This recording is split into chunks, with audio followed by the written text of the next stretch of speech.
London, 1847. The silver-grey mist clung to the cobblestone streets as Lady Isabella Montgomery gazed out the window of her father's modest townhouse. Her slender fingers traced the droplets of rain sliding down the glass, much like the tears she refused to shed. The weather matched her mood, somber yet dignified, as she contemplated the decision that had been made for her future.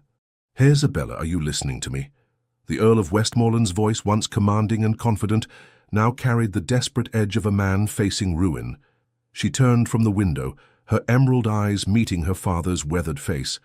"Yes, father. The Duke of Blackthorn has agreed to the arrangement. This is not merely an arrangement, child. It is our salvation." The Earl's hands trembled slightly as he clutched a letter bearing the Blackthorn seal. "The Duke's solicitor has confirmed the terms. Your dowry will be modest, but in return the Duke will settle our debts and restore our family's standing." Isabella smoothed the folds of her deep blue dress, a relic from a time when their finances were less precarious. "And what does the Duke receive in this bargain, father? A wife he has never met? A stranger to raise his children? He gains a respectable match from an old family. Your reputation is impeccable, your education superior to most young ladies, and—" He hesitated. "He requires a mother for his daughters." "I've heard whispers about the Duke," Isabella said, her voice measured. "They say he is as cold as the winter frost, that his heart turned to stone when his wife passed." The Earl sighed, the weight of their circumstances evident in the slump of his shoulders. "Rumors often exaggerate, Isabella. Duke Blackthorn is a powerful man, respected in Parliament and feared in business circles. His first marriage was tragically brief, yes, but he has conducted himself with honor." Isabella's lady's maid, Martha, entered quietly with a tea tray, her eyes downcast but ears attentive. "When am I to meet my future husband?" Isabella asked, accepting a cup of tea from Martha with a grateful nod. "There will be no courtship, I'm afraid. The Duke is a busy man and sees no need for such formalities. The wedding is set for 3 weeks hence at St. George's." The teacup trembled in Isabella's hand. "So soon, without even a proper introduction?" "His Grace will attend Lady Harrington's ball tomorrow evening. You will have your introduction there." The Earl's tone softened as he regarded his only child. "Isabella, I would not ask this of you if there were any other way. Your mother, rest her soul, would be heartbroken to see our family name dragged through scandal and bankruptcy." Isabella set down her cup with deliberate care. "I understand my duty, father. I have always understood it." She lifted her chin, her posture straight and proud, despite the weight settling on her shoulders. "I shall meet the Duke tomorrow and prepare to become his wife, for our family's honor." Later that evening, Isabella sat at her dressing table as Martha brushed her chestnut hair in long, soothing strokes. The maid's face in the mirror reflected concern for her mistress. "Is it true what they say, Martha?" Isabella asked quietly. "About Blackthorn Manor being a place of shadows and sorrow?" Martha's hands stilled momentarily. "I've a cousin who works in the village near the Duke's estate. She says his Grace has changed since the death of his first wife. He was once considered a kind master, even charming in society. Now he speaks little, smiles never, and devotes himself entirely to his business affairs and parliamentary duties." "And his daughters, what of them?" "2 little girls, my lady. Lady Charlotte, who is 7, and Lady Emma, just 5. Quiet children, from what I hear, kept mostly in the nursery under the care of their governess." Isabella's gaze drifted to the portrait of her mother on her bedside table. "Children who have lost their mother deserve tenderness and understanding. Perhaps that, at least, I can provide." "You've always had a way with children, my lady," Martha said softly. "Remember how you used to gather the tenant farmers' children for story hour when we visited your father's country estate?" A ghost of a smile crossed Isabella's face. "Yes, before we had to sell it." She squared her shoulders. "I may not have chosen this path, Martha, but I shall walk it with dignity. Duke Blackthorn may have bargained for a convenient wife, but he shall find I am not a woman easily dismissed." The following evening, Lady Harrington's ballroom blazed with candlelight, the glittering chandeliers casting a warm glow over the assembled aristocracy of London. Isabella entered on her father's arm, her gown a masterpiece of ivory silk, with delicate emerald embroidery that matched her eyes, the last creation commissioned from a French modiste before their finances collapsed. Whispers followed her progress across the room. The Earl's daughter, To marry Blackthorn. Poor girl. Such a cold man, tragic about his first wife. Isabella kept her head high, though her heart fluttered with apprehension. Then the crowd seemed to part, conversations faltering, as a tall figure entered the ballroom. "His Grace, the Duke of Blackthorn," announced the butler. Isabella's breath caught in her throat. The Duke stood framed in the doorway, his powerful presence commanding attention without effort. Tall and broad-shouldered, he cut an imposing figure in his perfectly tailored black evening clothes. His features were striking rather than handsome. A strong jaw, aristocratic nose, and penetrating grey eyes beneath dark brows. His hair, black as midnight with threads of silver at the temples, was swept back from a high forehead. But it was his expression that truly captured Isabella's attention, or rather, the lack of one. His face might have been carved from marble, revealing nothing of the man beneath. The Earl guided Isabella forward as the Duke approached. "Your Grace, may I present my daughter, Lady Isabella Montgomery?" Isabella sank into a perfect curtsy, years of deportment lessons serving her well despite her nerves. "Your Grace, it is an honor." When she rose, she found those grey eyes studying her with detached assessment, as if she were a horse at auction. "Lady Isabella." His voice was deep and cultured, but devoid of warmth. He took her gloved hand and bowed over it with impeccable manners that nonetheless felt mechanical. "I trust your father has informed you of our arrangement." "He has, Your Grace." "Good. I dislike unnecessary conversation." His gaze swept over her once more. "You appear healthy and well-educated. My solicitor speaks highly of your character and accomplishments. You will suit my requirements." Isabella felt a flicker of indignation beneath her composure. "And what requirements might those be, Your Grace, beyond settling my father's debts?" Something flashed in his eyes, surprise, perhaps, that she would speak so directly. "My daughters need appropriate guidance as they grow. My household requires a mistress to maintain proper order. Society expects a man of my position to have a wife. You fulfill these necessities without complications of excessive emotion or romantic notions." "I see," Isabella replied, her voice steady despite the coldness of his assessment. "A business arrangement, then?" "Precisely." He offered his arm. "The first dance is beginning. We shall participate, as expected." As he led her to the dance floor, Isabella gathered her courage. "Might I inquire about your daughters, Your Grace? I would like to know something of the children who will be in my care." For a moment the mask slipped, and Isabella glimpsed a shadow of profound pain in his eyes before the shutters fell once more. "Charlotte resembles her mother. Emma has my colouring. They are well behaved and keep to their schedules. Their governess, Miss Winters, will provide you with their routines. I do not interfere with the nursery, and I expect you will manage that domain without troubling me." The orchestra began a waltz, and the Duke's hand settled at her waist, maintaining a proper distance as they moved with practiced precision across the floor. His steps were perfect, his lead confident. Yet Isabella felt no connection to the man who would soon be her husband. "Do you ever spend time with your daughters, Your Grace?" she dared to ask. His jaw tightened. "They are presented to me after dinner on Sundays, unless I am away on business. This arrangement has served adequately since their mother's passing." Isabella's heart ached at the coldness of it. "Children need more than adequacy, Your Grace. They need affection, guidance."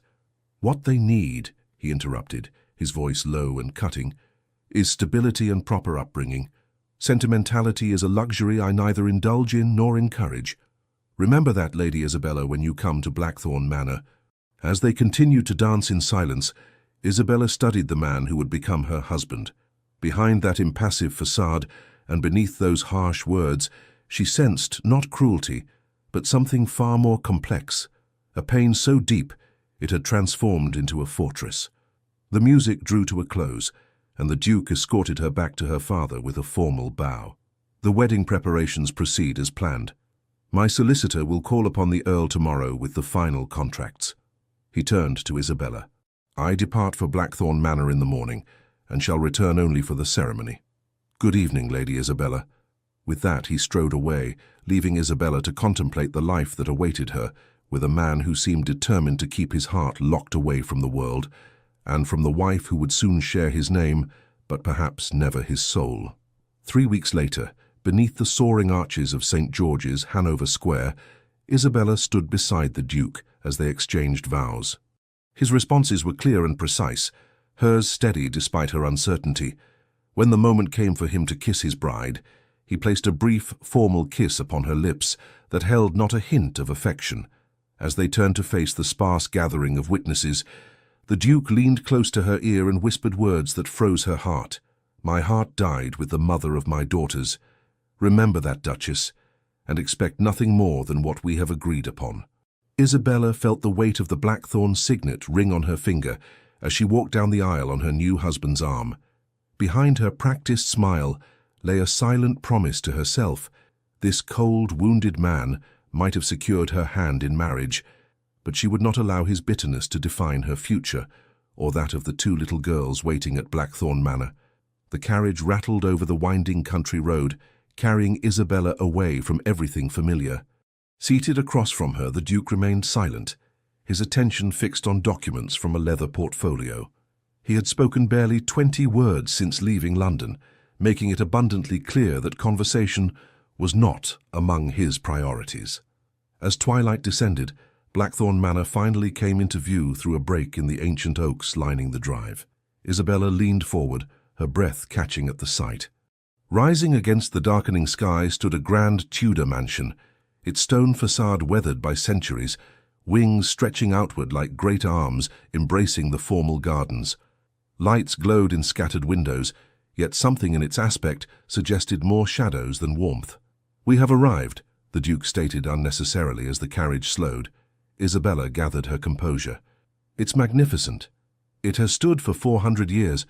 A hint of pride colored his voice, the first emotion she'd detected since their meeting. The East Wing dates to Henry VIII's reign.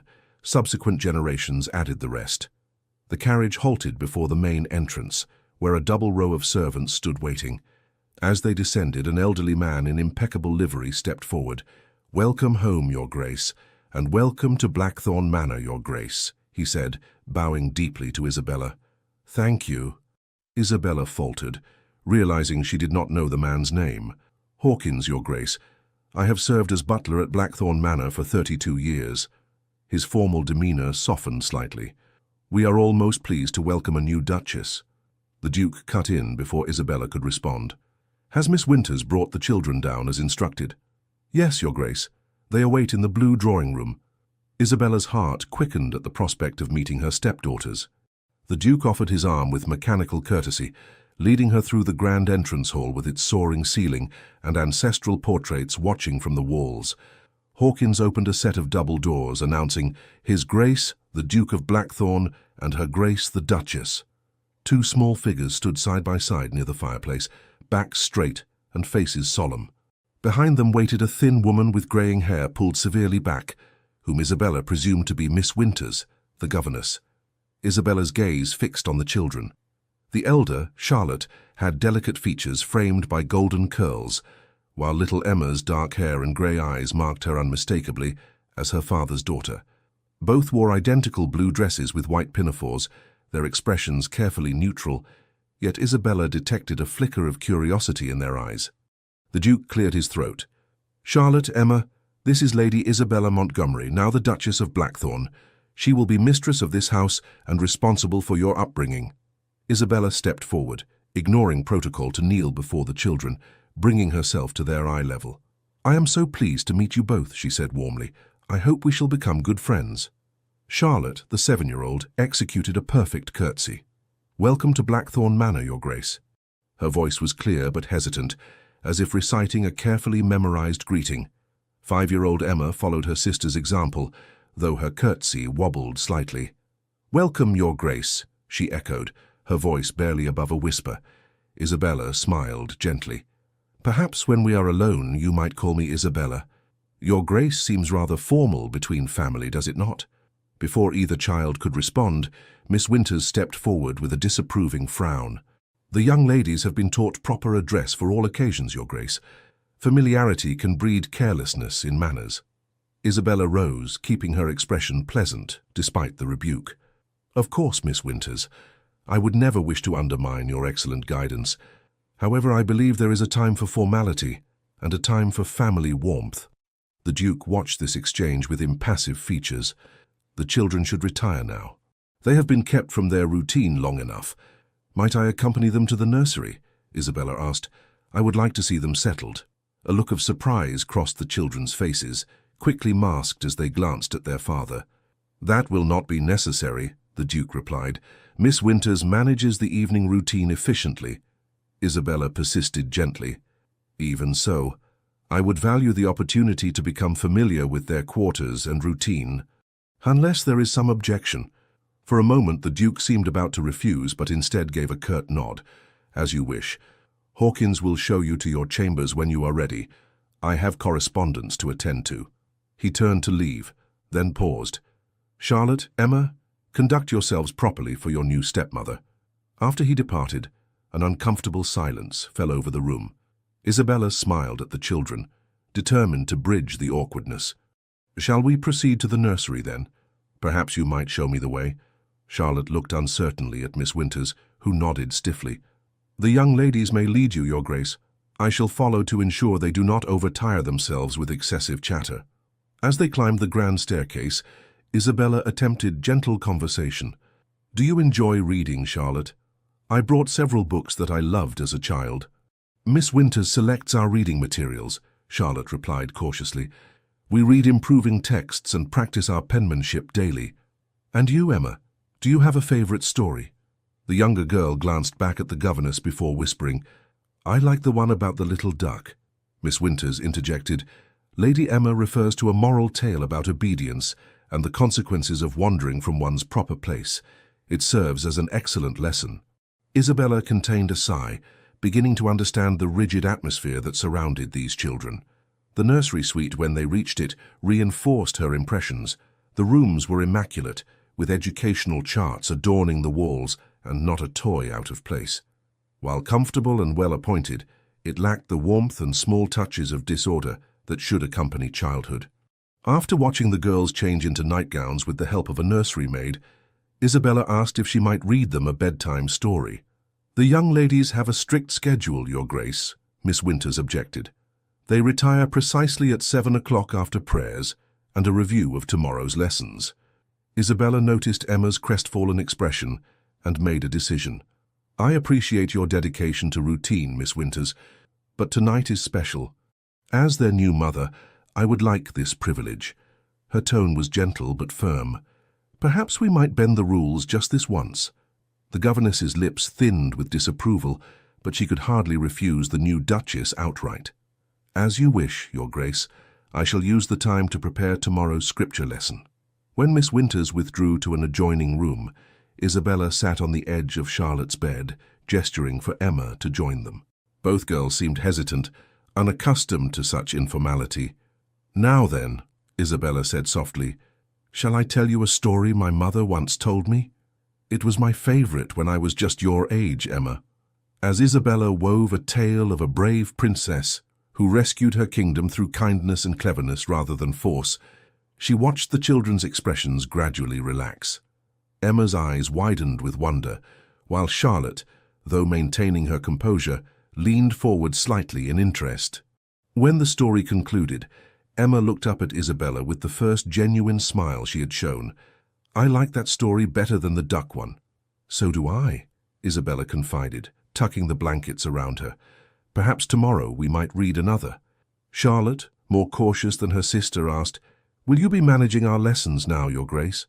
I imagine Miss Winters will continue your formal education, Isabella replied carefully.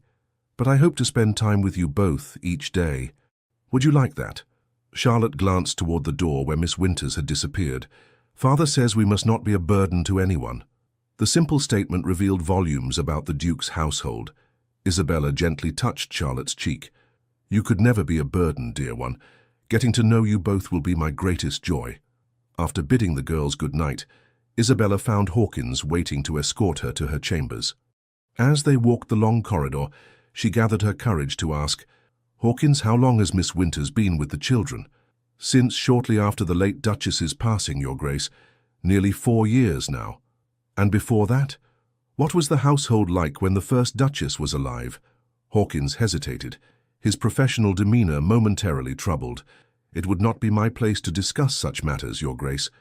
I understand your discretion, Hawkins, But I am now the Duchess of Blackthorn. To serve this family properly, I need to understand its past. The old butler's resolve wavered. The late Duchess, Lady Catherine, brought much light to these halls. Music, laughter, guests. Blackthorn Manor was different then. And the Duke, was he different as well? Hawkins stopped before an ornate door. Your chambers, Your Grace. After a pause, he added quietly, His Grace suffered a profound change after the tragedy. What you see now is not the man he once was. With a respectful bow, he left her at the threshold. Isabella entered a suite of rooms decorated in shades of blue and gold, elegantly appointed but somehow impersonal. A young maid curtsied nervously, introducing herself as Lily, assigned to be Isabella's lady's maid. As Lily helped her change, Isabella learned the Duke occupied separate chambers in the opposite wing. Later, as she sat at the dressing table brushing out her hair, a soft knock sounded at the door. Opening it, she found little Emma in her nightgown, clutching a worn stuffed rabbit. Emma, is something the matter? Isabella ushered the child inside. Mr. Whiskers wanted to say good night again, Emma said, holding up the rabbit. Then in a smaller voice, and I wanted to ask if you really will tell another story tomorrow. Isabella's heart melted at this tentative reach for connection. Of course I will. I promise. She knelt down, gently straightening Emma's nightgown. Does Miss Winters know you're here? Emma shook her head, eyes widening in alarm. She checks on us at 8:30. I must be back before then. Then we should get you back to the nursery quickly, Isabella said, taking the child's hand. Though I'm very glad you came to visit me. As they slipped through the shadowed corridors, Emma whispered, Charlotte wanted to come too, but she said it wasn't proper. Perhaps tomorrow Charlotte might join us for our story, Isabella suggested. Returning Emma to her bed without alerting Miss Winters, Isabella pressed a gentle kiss to the child's forehead, an impulse that made Emma's eyes widen in surprise before a smile bloomed across her face. Back in her chambers, Isabella stood at the window, gazing out at the moonlit grounds of Blackthorn Manor. Somewhere in this grand, sombre house was her husband, a man who had married her, yet remained a stranger. And in the nursery were 2 children, starved for affection, trapped in routines that provided structure but little joy. This house needs light, she whispered to herself, determination settling in her heart, and those children need love. The Duke might have declared his heart dead, but Isabella Montgomery, now Duchess of Blackthorn, was very much alive, and she would not surrender to the shadows that had claimed this household for too long. Weeks passed at Blackthorn Manor as autumn deepened toward winter. Isabella established herself with quiet determination, learning the rhythms of the household while gradually introducing changes. The Duke remained distant, their interactions limited to occasional formal dinners, where conversation rarely strayed beyond estate matters or perfunctory social obligations. Each morning, Isabella visited the nursery, slowly earning Charlotte's guarded trust and nurturing Emma's growing attachment. Miss Winters resisted these intrusions into her domain with rigid disapproval, but Isabella persisted with unfailing politeness and increasingly firm authority. One crisp November afternoon, Isabella sat in the morning room reviewing household accounts when Hawkins appeared at the door. Mr. Hughes awaits in the library, Your Grace. He has brought the quarterly reports for the estate and the London properties. Isabella had yet to meet Hughes, her husband's steward and closest adviser. Thank you, Hawkins. Please inform Mr. Hughes I shall join him shortly. In the library, she found a middle-aged man with shrewd eyes and a practical demeanor. He bowed respectfully. Your Grace, I apologize if I've interrupted your day. I normally conduct business directly with the Duke. My husband is in London until tomorrow, Isabella replied, seating herself at the desk. I would be happy to review the reports in his absence. Hughes hesitated, clearly uncomfortable. With all due respect, Your Grace, these matters are quite complex. His Grace prefers to handle all financial and business concerns personally. Isabella maintained her composure. I understand, Mr. Hughes. However, as Duchess of Blackthorn, I should be familiar with the estate's operations. I assure you I am quite capable of comprehending complex matters. Something in her tone must have convinced him, for Hughes reluctantly opened his portfolio. As you wish, Your Grace. For the next hour, Isabella demonstrated her unexpected aptitude for business affairs, asking pointed questions that revealed her intelligence and quick grasp of the estate's extensive holdings. Hughes gradually shifted from condescension to reluctant respect. The coal mine near Sheffield, Isabella noted. The production has decreased while maintenance costs have risen substantially, yet there's no explanation provided. Hughes looked surprised at her observation.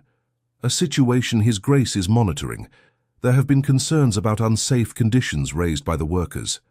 Which His Grace is addressing, I presume, Isabella pressed. The Duke believes the complaints are exaggerated. The mine remains profitable despite the decline. Isabella made a note. I should like a more detailed report on this particular property, Mr. Hughes. Safety concerns should never be subordinated to profit. Their discussion was interrupted by the library door bursting open as Emma ran in, tears streaming down her face, followed by a flustered Charlotte. I told her we shouldn't disturb you, Charlotte said anxiously, but she wouldn't listen.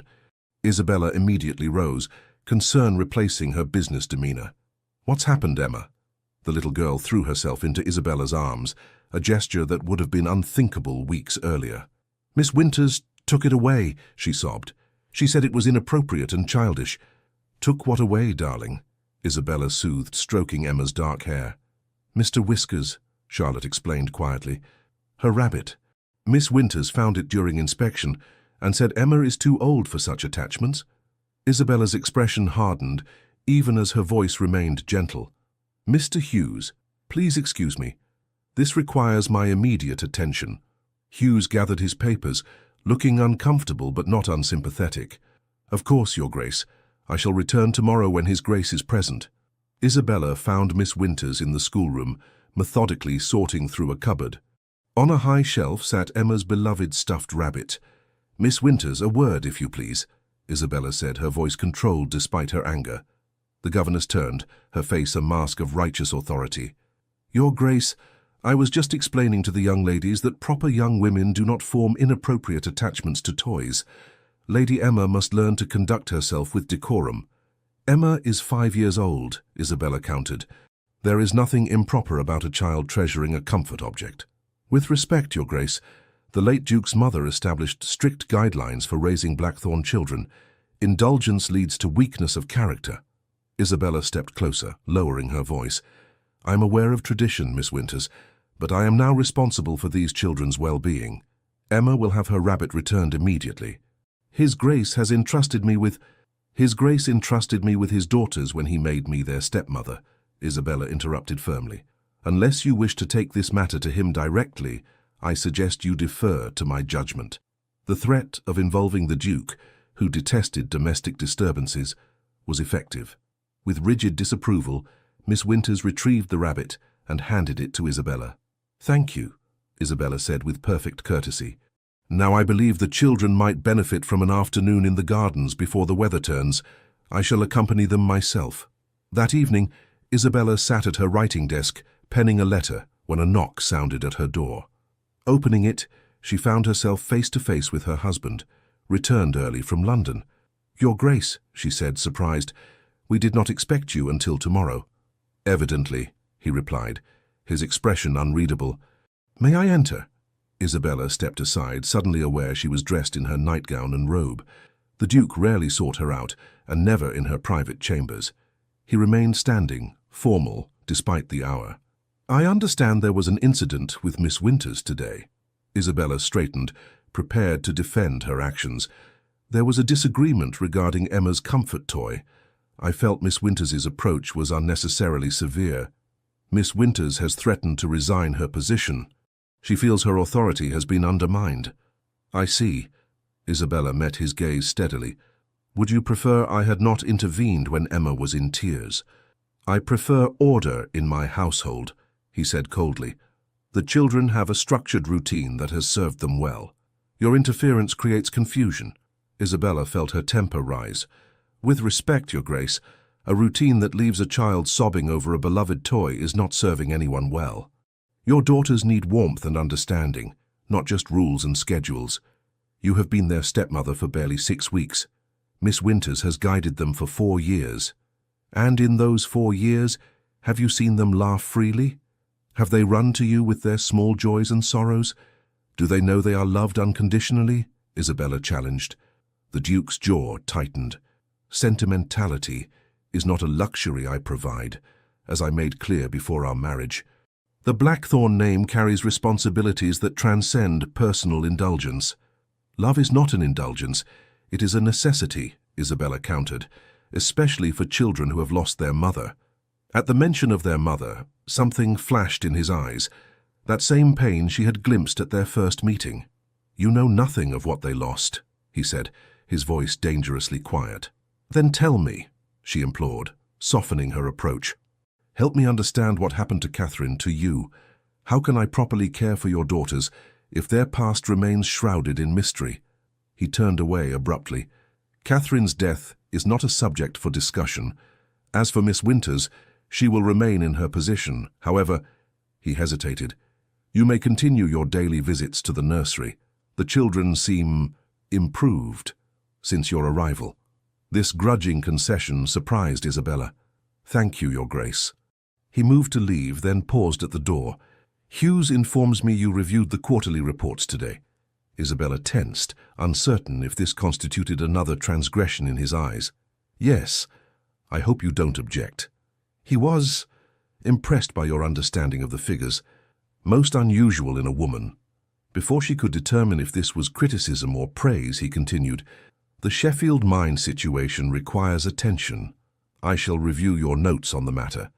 With that, he departed, leaving Isabella to wonder at this small crack in his glacial facade. The following Sunday afternoon, Isabella sat with the girls in the garden room, a pleasant space she had reclaimed from disuse. Charlotte was practicing her embroidery, while Emma drew pictures with coloured pencils, an activity Miss Winters considered frivolous, but which Isabella had quietly introduced. "Look, Isabella." Emma held up her drawing. In the 6 weeks since Isabella's arrival, Emma had blossomed, her natural exuberance gradually emerging from beneath layers of rigid discipline. "It's you and me and Charlotte and Mr. Whiskers in the garden." Isabella admired the childish rendering with genuine appreciation. "It's wonderful, Emma. You've captured Charlotte's golden curls perfectly." Charlotte, still more reserved than her sister, but increasingly relaxed in Isabella's presence, glanced up from her needlework. "Emma has quite forgotten Father's rule about using your title, Your Grace. When we are alone, I prefer Isabella," she reassured Charlotte. "Though perhaps in public settings, Mother might be more appropriate than Your Grace, if you both feel comfortable with that." Emma's face lit up. "Could I really call you Mother?" Before Isabella could respond, a shadow fell across the doorway. The Duke stood there, his expression inscrutable as always, though something in his posture suggested he had overheard their exchange. The children immediately straightened, their momentary ease vanishing. "Good afternoon, Father," they said in unison. "Charlotte, Emma," he acknowledged with a nod, "I came to inform you that I must travel to Scotland on business. I shall be absent for approximately 2 weeks." Isabella saw disappointment flicker across Emma's face. These brief Sunday interactions were the only regular contact the children had with their father. "Perhaps," Isabella suggested carefully, "the girls might write to you during your absence. They've both been practicing their penmanship diligently." The Duke seemed about to dismiss the suggestion when Charlotte spoke up tentatively. "I could write about my progress with the pianoforte, Father. Miss Winters says I am advancing well." Something almost soft passed across his features. "Are you play the pianoforte?" "Yes, Father, for nearly a year now." Isabella realized with a pang that he had not known this fundamental fact about his own daughter. "Your mother was accomplished at the instrument," he said, the words appearing to surprise even himself. Emma, emboldened by this rare moment of personal conversation, held out her drawing. "Would you like to see my picture, Father?" For a suspended moment, Isabella feared he would refuse. Instead, he took the paper awkwardly, studying the childish figures. "You have included the new roses in the south garden," he observed. "They were your mother's favorite variety." Emma beamed at his recognition. "Isabella promised we could cut some for the dinner table when they bloom properly." "Did she?" His gaze shifted to Isabella. "Your mother would have approved." He handed the drawing back to Emma. "You may write to me if you wish, once each week. My secretary will ensure I receive your letters." After he departed, Isabella noticed a subtle change in the atmosphere. That brief exchange, with its rare mention of their mother and the Duke's unexpected acknowledgement of their activities, had affected both girls deeply. Later that evening, Isabella was surprised to receive a summons to the Duke's study. She found him surrounded by papers, preparing for his journey. "You requested to see me, Your Grace?" "Yes." He set aside his work. "During my absence, several matters will require attention. Hughes will manage most estate business, but there are certain social obligations that cannot be postponed." He slid a leather portfolio across the desk. "These contain the relevant correspondence and my instructions. Lady Harrington's charity committee meets Thursday next. The Blackthorns have always been represented. You will attend in my stead." Isabella accepted the portfolio, recognizing this delegation of duty as a sign of grudging trust. "Of course. There is also the matter of Charlotte's education," he continued. "She will soon require more advanced instruction than Miss Winters can provide. I have correspondence from several suitable finishing schools in the portfolio." "Finishing school?" Isabella questioned. "Charlotte is only 7. Planning must begin now for her placement next year. The best institutions have extensive waiting lists."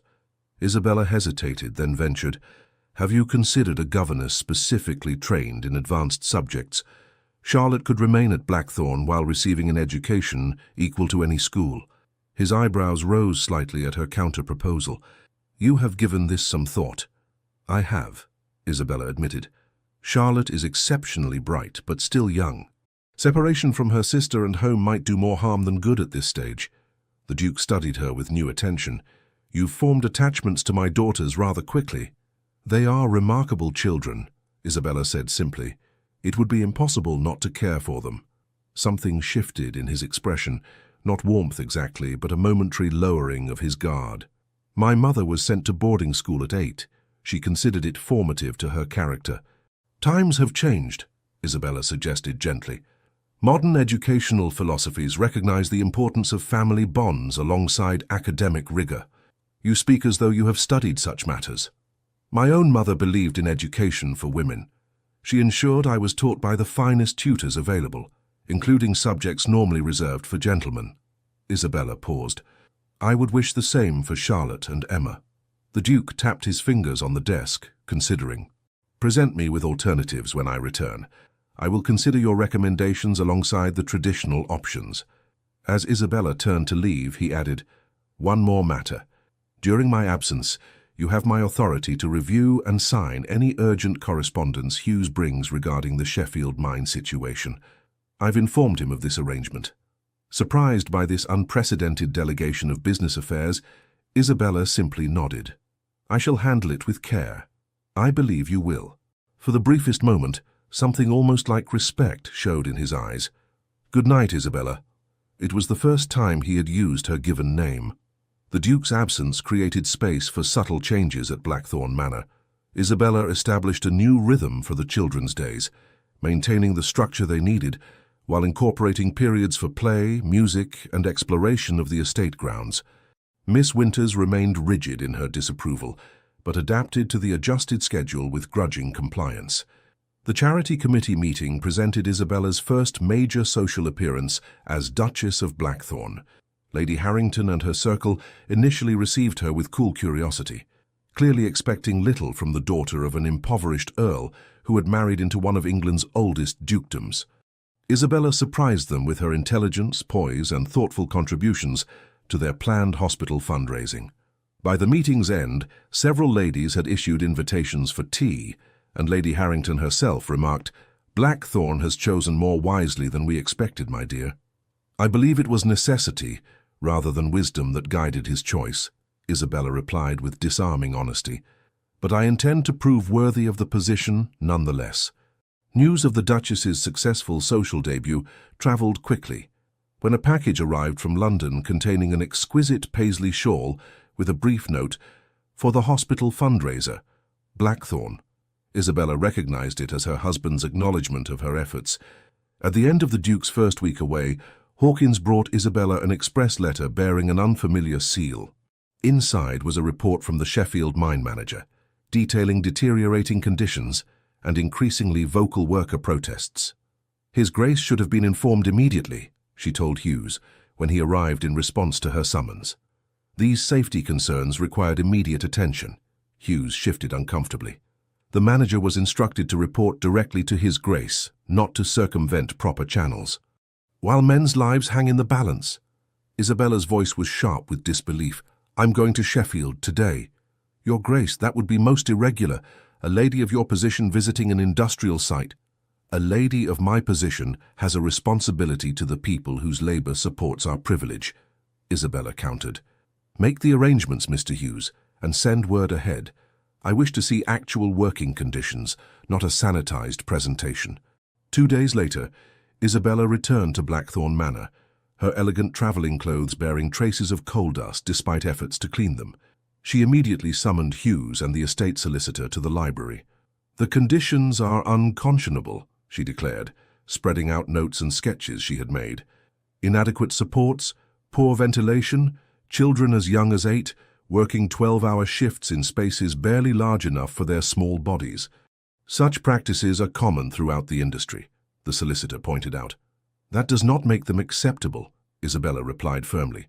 "I've drafted orders for immediate improvements, with funds to be drawn from the estate's reserve. Mr. Hughes, you will oversee implementation personally." When the men hesitated, she added, "Would you prefer to explain to His Grace why we ignored clear evidence of impending disaster? The Eastern Tunnel could collapse within weeks." Reluctantly, they conceded to her authority. After they departed, Isabella sank into a chair, exhausted but satisfied.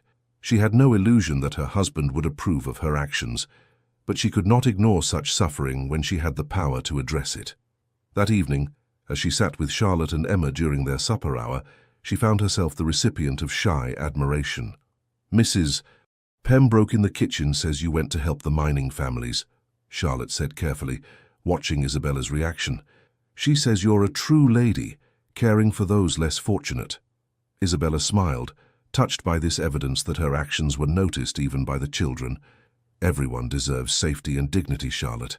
Position brings responsibility along with privilege." "Would father have helped them too?" Emma asked innocently. Isabella considered her response carefully. "Your father has many responsibilities that demand his attention. Sometimes important matters can be overlooked when one person carries too heavy a burden alone." "Is that why you're here?" Charlotte asked perceptively. "To help carry father's burdens?" "In part," Isabella acknowledged, "and to help care for 2 very special young ladies." The Duke returned precisely when expected, arriving at Blackthorn Manor as dusk fell. Isabella was reading to the girls in the library when Hawkins announced his arrival. Both children immediately straightened, their relaxed demeanor shifting to formal attentiveness. "Good evening, father," they chorused as he entered. "Charlotte, Emma." He nodded to them, his gaze lingering a moment longer than usual. "I trust you have conducted yourselves properly during my absence." "Yes, father," Charlotte answered. "We wrote to you as permitted." "Indeed. Your penmanship shows improvement." This small praise brought a flush of pleasure to Charlotte's cheeks. Emma, less constrained by propriety, ventured, "Did you like my drawing of the castle in Scotland?"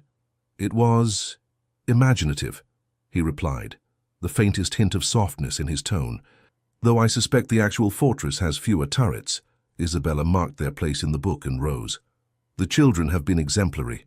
Perhaps they might tell you about their progress with the pianoforte before they retire for the evening." To her surprise, the Duke nodded. Briefly. As Charlotte tentatively demonstrated her newest piece, Isabella observed her husband. His posture remained formal, his expression controlled, yet something in his attention had shifted. He was truly seeing his daughter, perhaps for the first time in years. When the children had been escorted to the nursery, the Duke turned to Isabella. "I understand there has been activity regarding the Sheffield property." She met his gaze directly. "Yes, the situation required immediate intervention. I've taken the liberty of implementing safety improvements and adjusting working conditions." His expression hardened. "Without consulting me." There was no time for consultation. The Eastern Tunnel was at imminent risk of collapse. She handed him the portfolio containing her detailed observations and the actions taken. "I followed the authority you granted me in your absence." He leafed through the documents, his frown deepening. "These expenditures are significant."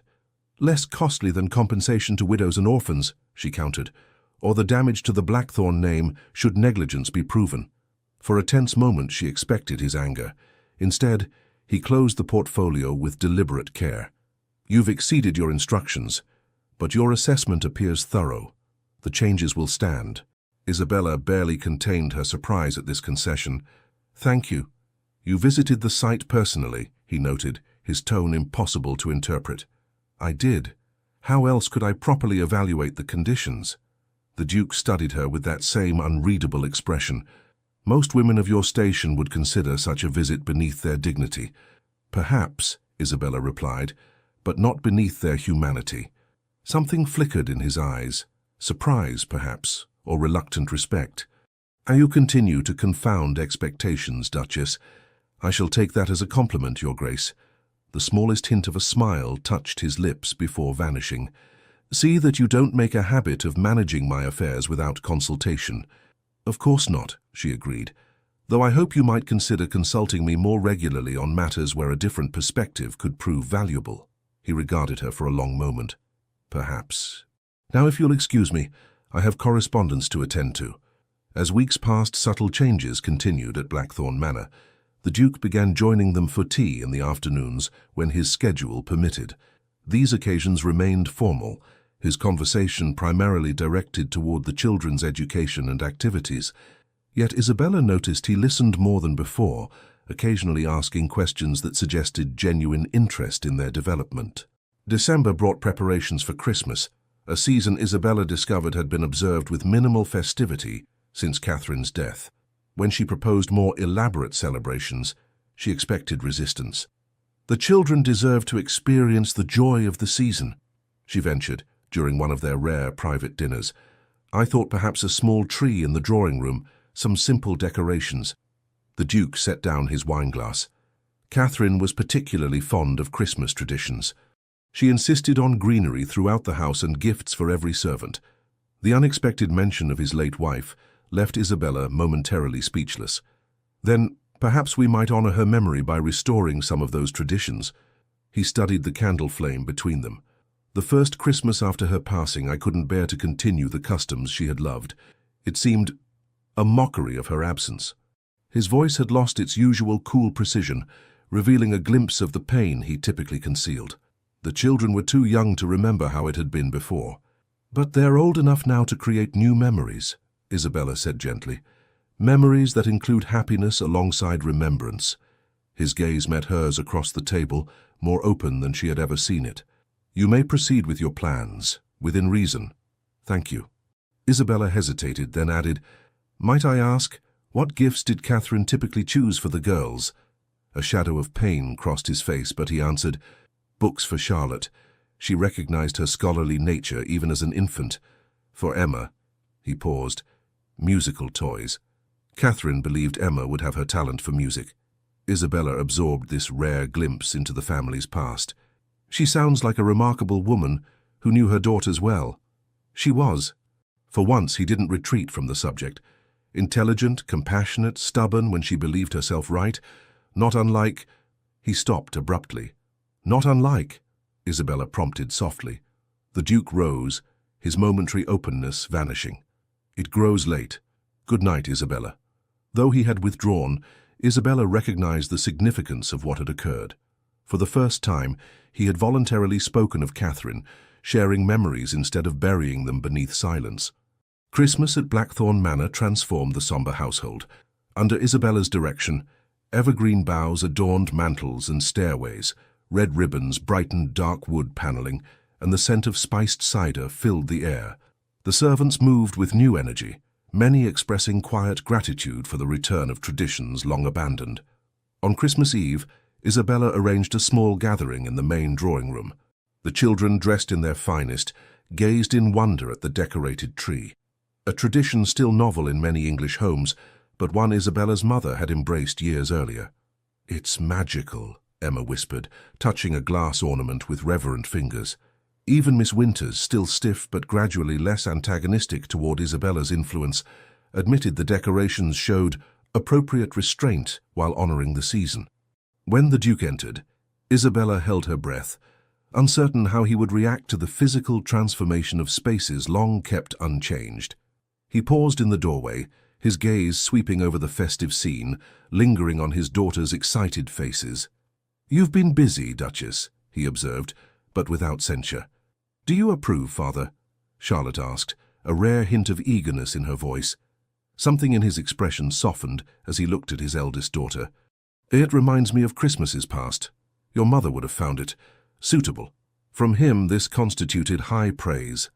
Isabella exhaled slowly, relief mingling with a deeper satisfaction at having bridged another small gap between the Duke and his memories, and between father and daughters. Later, after the children had been escorted to bed with promises of presents in the morning, Isabella found herself alone with her husband in the drawing room, firelight casting warm shadows across the festive decorations. "I have something for you," the Duke said unexpectedly, retrieving a small package from his desk drawer. It seemed appropriate, given the season.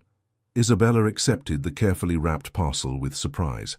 They had not discussed exchanging gifts between themselves. Opening it, she found a first edition of Wordsworth's poems, bound in fine leather. "This is beautiful," she said, genuinely touched by the thoughtfulness of the gift. "How did you know I admire Wordsworth's work? You quoted him during our discussion of Charlotte's education. 'The child is father of the man.' I noticed your eyes when you spoke the words. They held genuine appreciation." Isabella was startled by this evidence that he had observed her so carefully, noticing details she herself had forgotten. "You have a perceptive eye, Your Grace." "Adrian," he said quietly. "Pardon? My name is Adrian. It seems absurd that my wife continues to address me by title in private." The simple invitation felt momentous, another small barrier lowered between them. "Thank you, Adrian. I have something for you as well." She retrieved a package from beside her chair, watching nervously as he unwrapped it. Inside lay a finely crafted wooden box, its lid inlaid with the blackthorn crest. "Open it," she encouraged. Inside, he found a collection of small watercolor paintings.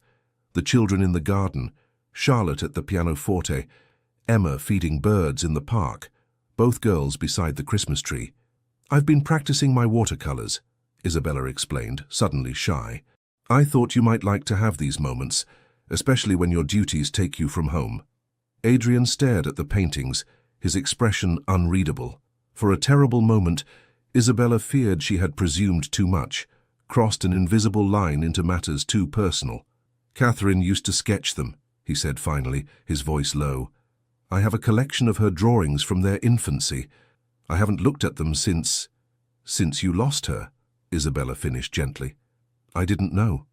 I didn't intend to cause pain with my gift." "No." He closed the box carefully. "It isn't pain, precisely. Or not only pain." He looked up, meeting her eyes directly. "Thank you, Isabella.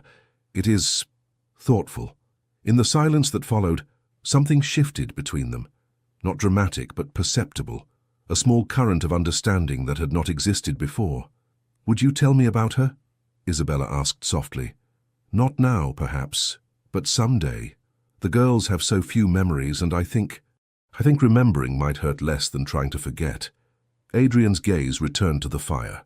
For so long he had built walls around Catherine's memory, as if speaking of her might shatter the fragile control he maintained. But Isabella's gentle persistence had begun to create cracks in those defenses. "Perhaps," he conceded, his voice barely audible, "someday."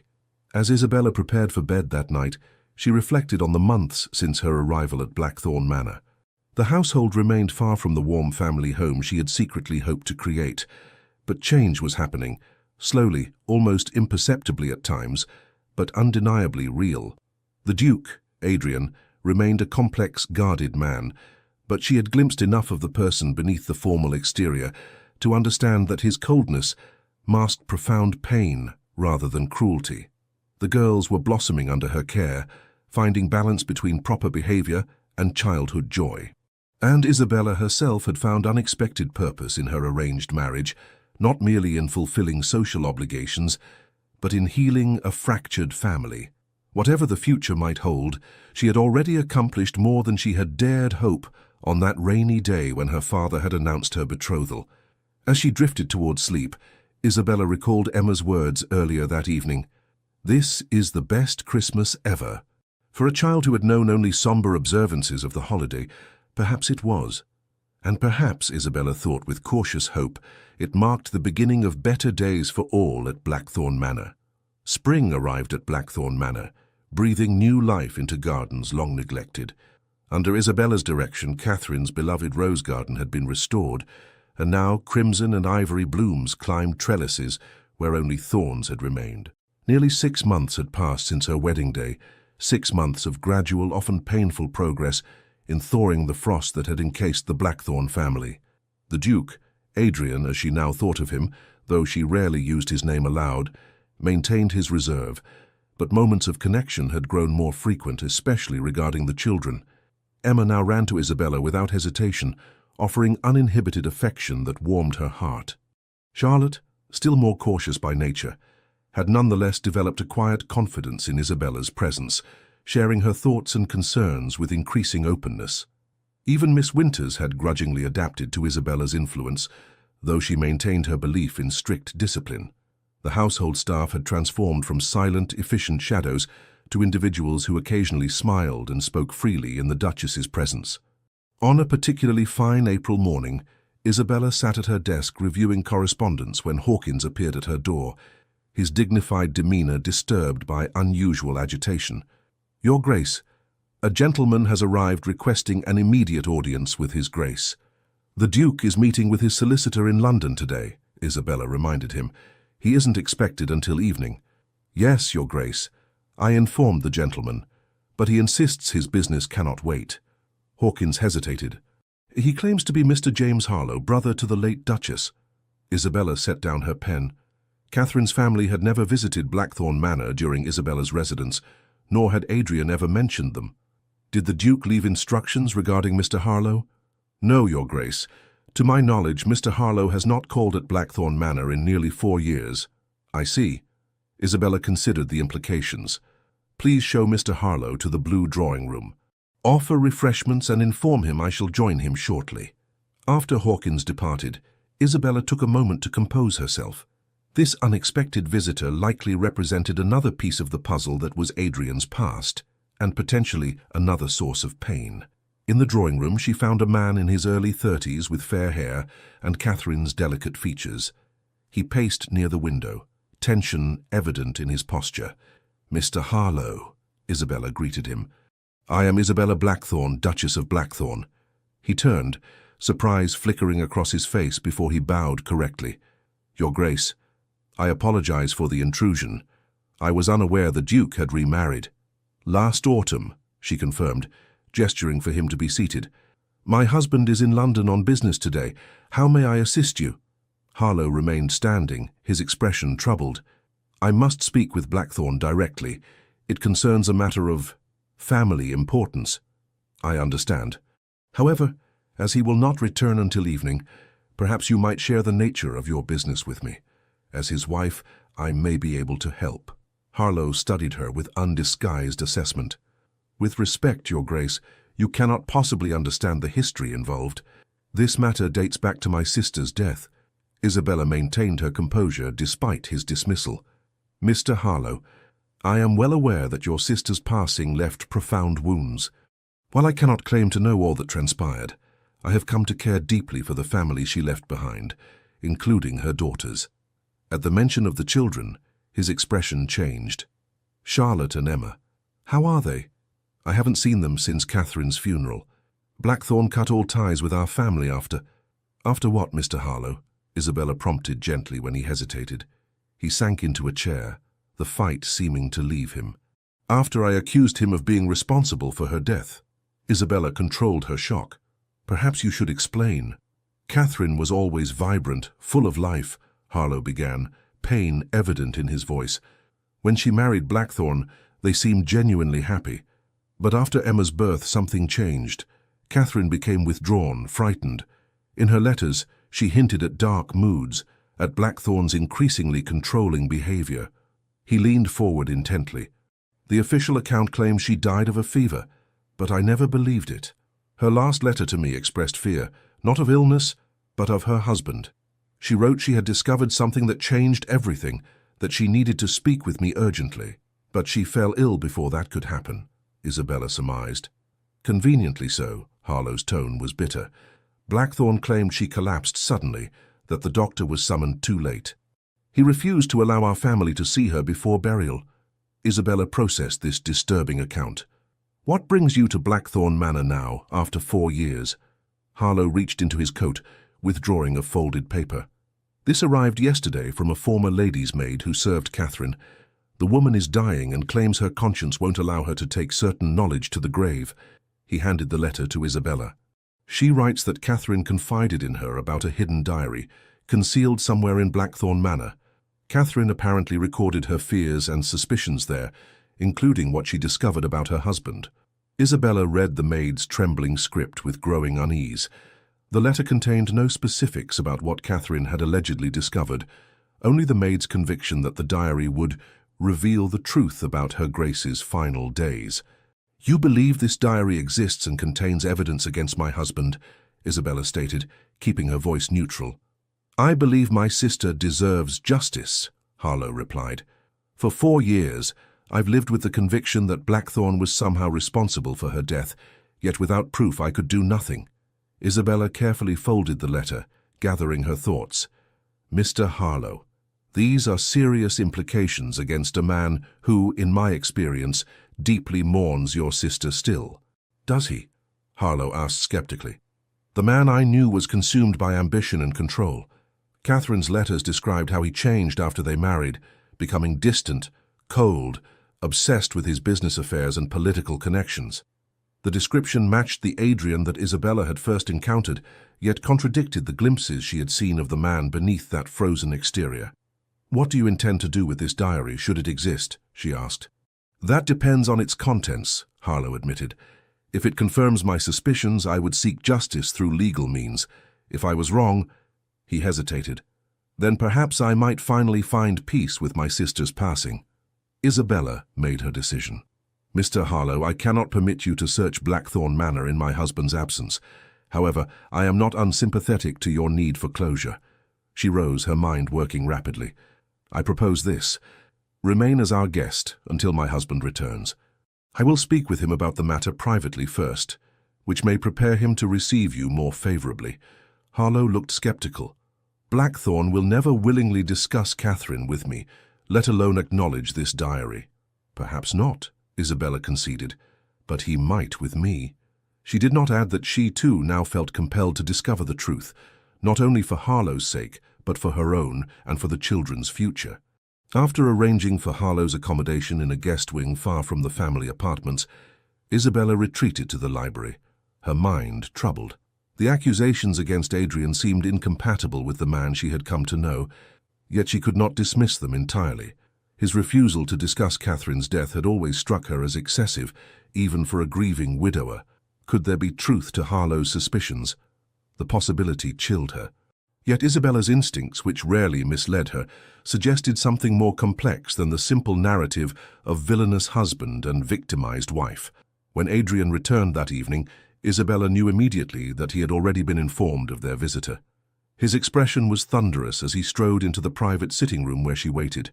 "You had no right to receive that man in my home," he said without preamble, anger making his voice dangerously quiet. Isabella met his gaze steadily. "He is your late wife's brother, and he traveled a considerable distance. Common courtesy demanded I receive him." "Courtesy?" Adrian laughed bitterly. "James Harlow publicly accused me of causing Catherine's death. He threatened legal action, demanded an inquiry, and poisoned what remained of her family against me." "Why have you never spoken of this?" Isabella asked. "It was not your concern." He paced before the fireplace, tension radiating from his tall frame. "Harlow will leave Blackthorn Manor immediately. I will not have him under my roof." "He brought a letter, Adrian." Isabella rose, moving to her desk to retrieve the maid's correspondence. "You should read it before you dismiss him." Adrian stared at the offered paper without taking it. "More accusations? More slander against my name?" "Information about a diary Catherine supposedly kept. A diary that might contain important truths about her final days." His expression hardened further. "Catherine kept no diary." "Can you be certain?" "The maid claims it was hidden, that Catherine feared your discovering it." "So now you too believe I had reason to harm my wife?" The pain beneath his anger was suddenly visible, raw and devastating. "Has your opinion of me fallen so low?" Isabella stepped closer, her voice softening. "I believe you loved Catherine, and still mourn her deeply. But I also believe there are aspects of her death you have never shared, perhaps cannot bear to share. This diary, if it exists, might bring closure not just to her brother, but to you as well." Adrian turned away, bracing one arm against the mantelpiece. For several long moments he remained silent, the struggle within him almost palpable. "There was no diary," he said finally, his voice altered, stripped of its usual control. "But Catherine did leave a letter I found only after her death, hidden among her personal correspondence." Isabella waited, sensing they had reached a crucial threshold. She wrote of her unhappiness, her conviction that I had changed, grown cold toward her.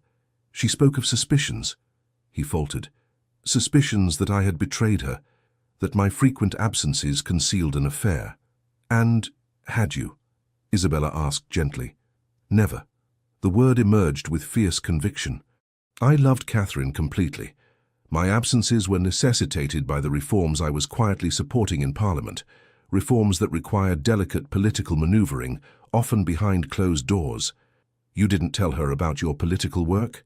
"I was sworn to secrecy until the bill could be introduced properly. Several powerful families stood to lose significant income if child labor reforms passed. I couldn't risk word spreading, not even to Catherine." "So she believed you distant and secretive," Isabella realized. "Perhaps involved with another woman when in fact you were working for a cause she would have championed herself." Adrian nodded, the gesture heavy with regret. "The final irony was that I had decided to confide in her that very week, to share everything once the initial parliamentary procedures were complete. But then the fever struck, so suddenly, so violently." His voice broke. "By the time I returned from London, she was beyond coherent speech. She died believing the worst of me." Isabella moved to his side, gently touching his arm. "Did you never try to explain this to her brother, to her family?" "I showed Harlow the letter," Adrian said, bitterness returning to his tone. "He claimed I had forged it to cover my guilt. In his grief, he was determined to blame someone for the senselessness of her death. I became that target." "And you retreated behind walls of silence and duty," Isabella concluded softly, "cutting yourself off from everyone, including your daughters, rather than risk such pain again." He did not deny it, his silence confirmation enough. "Adrian," she ventured carefully, "would you consider speaking with James now? Sharing this truth after all these years? He has lived with his own pain and guilt, believing he failed to protect his sister." "To what end?" Adrian asked wearily. "He chose his narrative years ago. No explanation will satisfy him now." "Perhaps not," Isabella acknowledged.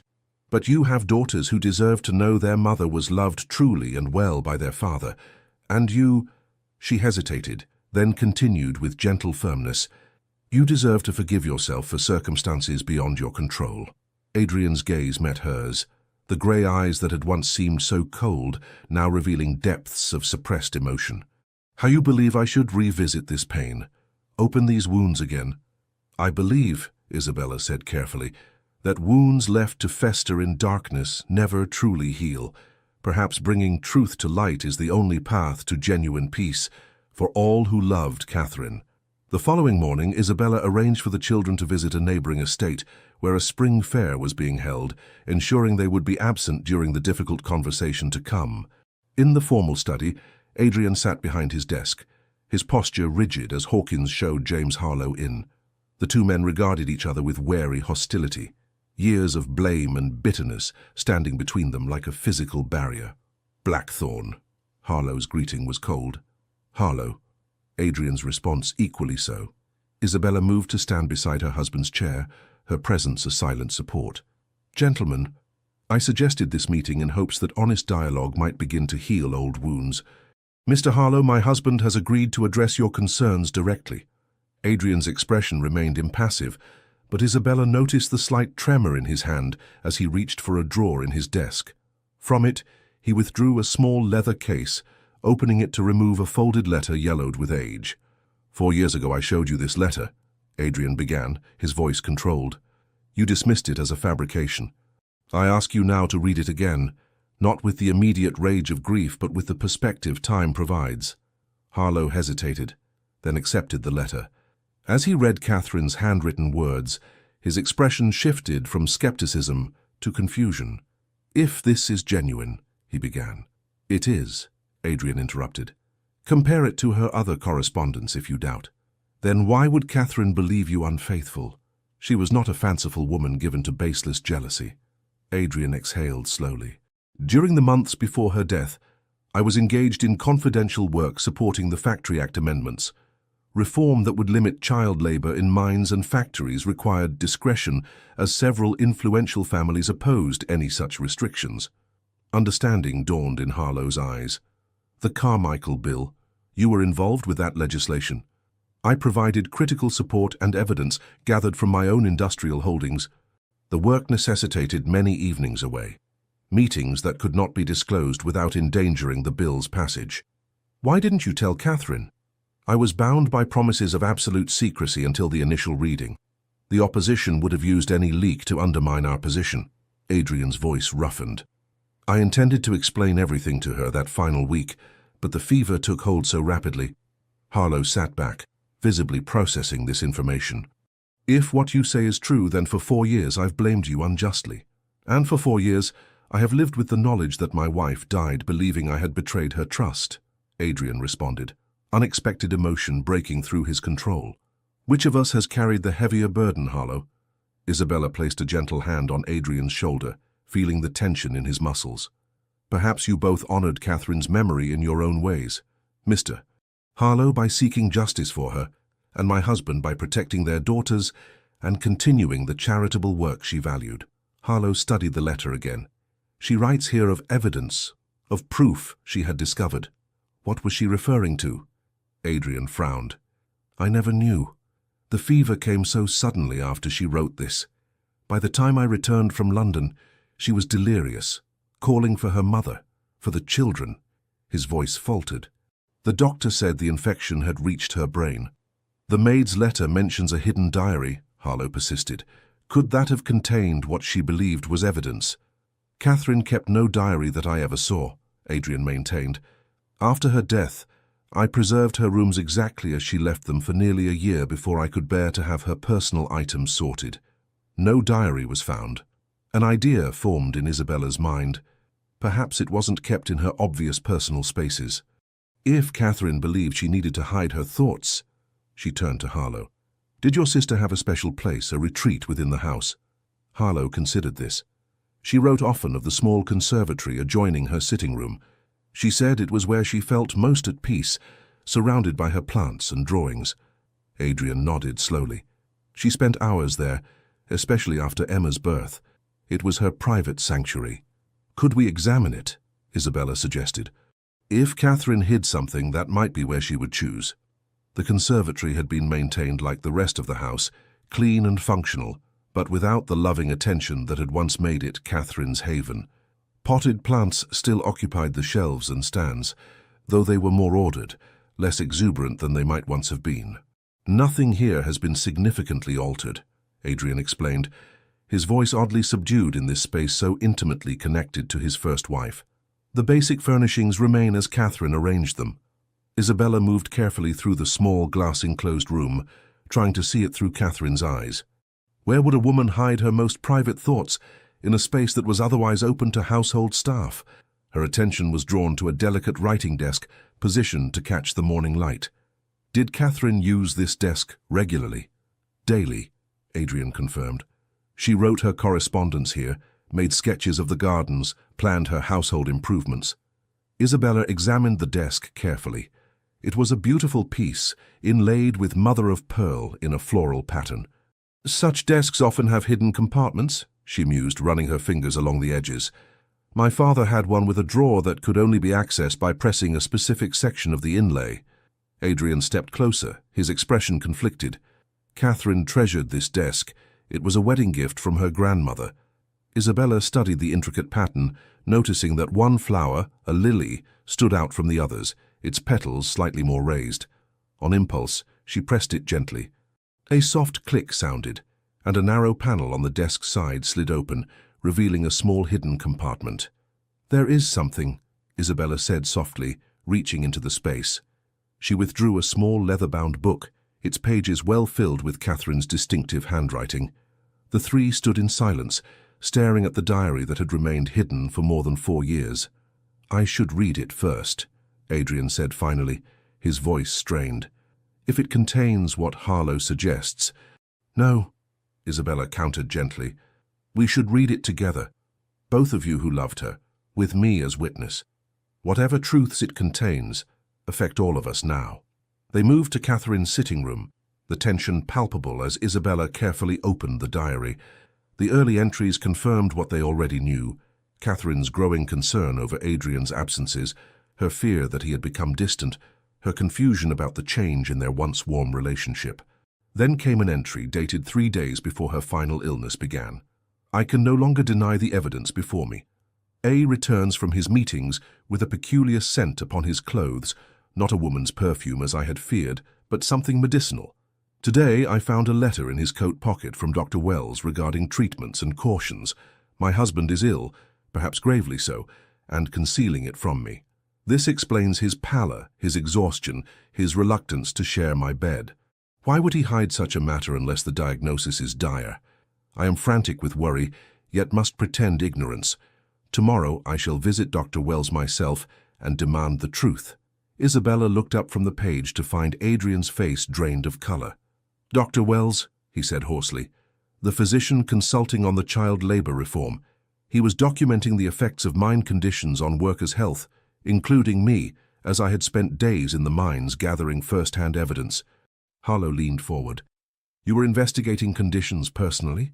Adrian nodded, understanding dawning in his eyes. The coal dust and poor air quality affected my breathing. Wells prescribed treatments and warned about prolonged exposure. Catherine found his letter and misunderstood completely. Isabella continued reading the final entry, dated the day before Catherine fell ill. Dr. Wells confirmed my worst fears. A has been exposing himself to dangerous conditions in coal mines and factories, documenting the effects on workers and children for some parliamentary cause he values above his own health, above his family's welfare. The doctor says prolonged exposure could permanently damage his lungs, yet A continues this reckless crusade in secret. I am beside myself with anger and fear. How dare he risk orphaning our daughters for political ambition? I have written to James, asking him to come. A must be made to see reason before it is too late. The diary ended there. Isabella closed it gently, the silence in the room heavy with realization. She thought I was killing myself for politics, Adrian whispered, shock evident in his voice.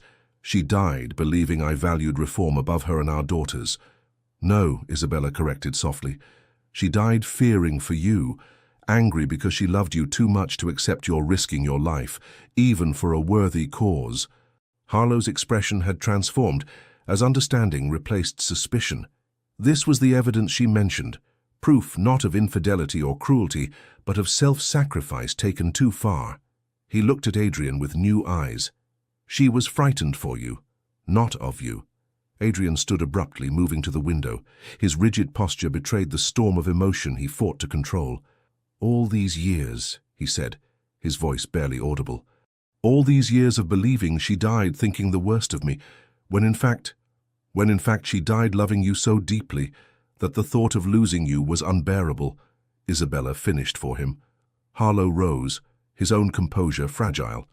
I owe you an apology, Blackthorne. I was wrong, grievously wrong, to accuse you as I did. We both failed her, Adrian replied, turning back to face him. I through misguided secrecy, you through misguided suspicion, and my daughters have paid the price for our mutual blindness. Perhaps, Isabella suggested gently, it is not too late to begin healing those wounds. Later that evening, after Harlow had departed with a promise to return soon with Catherine's parents for a proper reconciliation, Isabella found Adrian in his study. He sat before the fire, Catherine's diary open in his lap, his expression more vulnerable than she had ever seen it. The children are asking for you, she said softly. They wish to tell you about their day at the fair. He looked up momentarily disoriented, as if returning from a great distance. Yes, of course, I should see them. Isabella moved to his side. Before you do, may I ask what you are thinking?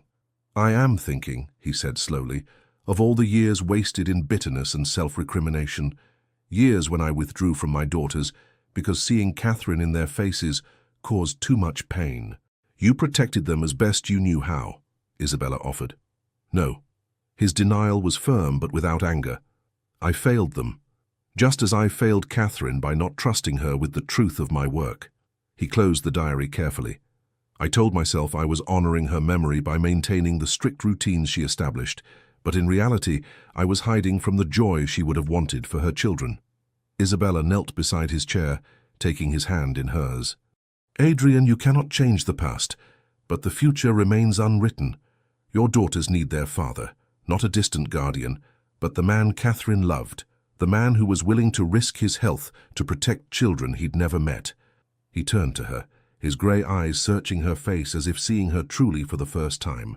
How did you come to understand me so well, Isabella? How did you see past the walls I built? Perhaps because I was looking for the man rather than the Duke, she answered simply.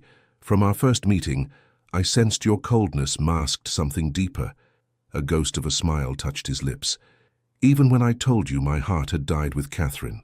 Especially then, Isabella replied. A truly heartless man would never have declared himself so definitively ruined by loss. Adrian's hand tightened around hers. I meant those words on our wedding day. I believed my capacity for feeling had been buried with her. He paused, something new entering his expression. I was wrong. Isabella's breath caught at the implication in his voice, in his eyes. Adrian, you have brought life back to this house, he continued, his voice gaining strength. To my children, and, against all expectation, to me. His free hand rose to touch her cheek with unexpected gentleness. I made you no promises beyond the legal bonds of marriage, offered you nothing but duty in return for your sacrifice. You deserved better. I made my choice knowingly, Isabella reminded him, though her heart raced at his touch. Did you? An arranged marriage to a man widely known as cold and forbidding, with 2 motherless children and a household shrouded in grief? What kind of choice was that? The kind that led me to you, she answered simply, to Charlotte and Emma, to a purpose greater than I could have found elsewhere. Adrian studied her with wonder. Catherine would have liked you, he said unexpectedly. She valued honesty and courage above all virtues. You have both in abundance. I would have liked her too, I think, Isabella replied. From all you've shared from her writing, she seems to have been remarkable. She was. His acknowledgement held affection without the shattering pain that had previously accompanied any mention of Catherine. And so are you, though in different ways. His voice softened. I have not been a proper husband to you, Isabella. She flushed slightly at his directness. You have been exactly the husband you promised to be. A poor promise, then. His hand moved from her cheek to gently lift her chin, ensuring she met his gaze. I find myself wanting to offer a new one. Isabella's heart quickened. What sort of promise? To try, he said simply. To be not just a husband in name and legal standing, but a true partner. To open myself to the possibility that my heart, while scarred, is not beyond redemption. His voice grew husky. To see if what I have begun to feel for you might grow into something worthy of the extraordinary woman you are. Tears pricked at Isabella's eyes, unexpected emotion rising in her throat. For months, she had told herself that respect and cordial cooperation were all she could hope for in this marriage. To hear him speak of deeper possibilities overwhelmed her. I would welcome such a promise, she managed to say, and offer one in return, to honor Catherine's memory while helping to build a new future, to continue loving your daughters as if they were my own, and to be patient as you find your way back to yourself. Adrian rose, drawing her to her feet before him. For a long moment, he simply looked at her, as if memorizing her features. Then, with exquisite gentleness, he lowered his lips to hers. Unlike the brief formal kiss at their wedding, this was a true meeting, tentative at first, then warming as Isabella responded. When they parted, something had fundamentally changed between them. The Duke, who had once declared his heart dead, had found it beating anew. I believe, he said softly, the children are waiting to tell us about their adventures at the fair. Isabella smiled, joy bubbling through her veins. Yes, and I suspect Emma has persuaded someone to purchase entirely too many sweets. Adrian offered his arm with a warmth that transformed his handsome features. Then we should go to them together. As they walked toward the nursery, Isabella reflected on the extraordinary journey from their cold wedding day, to this moment of genuine connection. The path ahead would not be simple. Adrian's grief for Catherine would always be part of him, and building true intimacy would require patience and courage from them both. But as Charlotte's face lit with surprise at seeing her father and stepmother enter hand in hand, and as Emma rushed to embrace them both without hesitation, Isabella knew with certainty that the shadows of Blackthorn Manor were finally receding. 3 weeks later, on a perfect May afternoon, Isabella sat on a blanket spread beneath an ancient oak tree on the estate grounds. Emma lay beside her, flower crowns of their making adorning both their heads.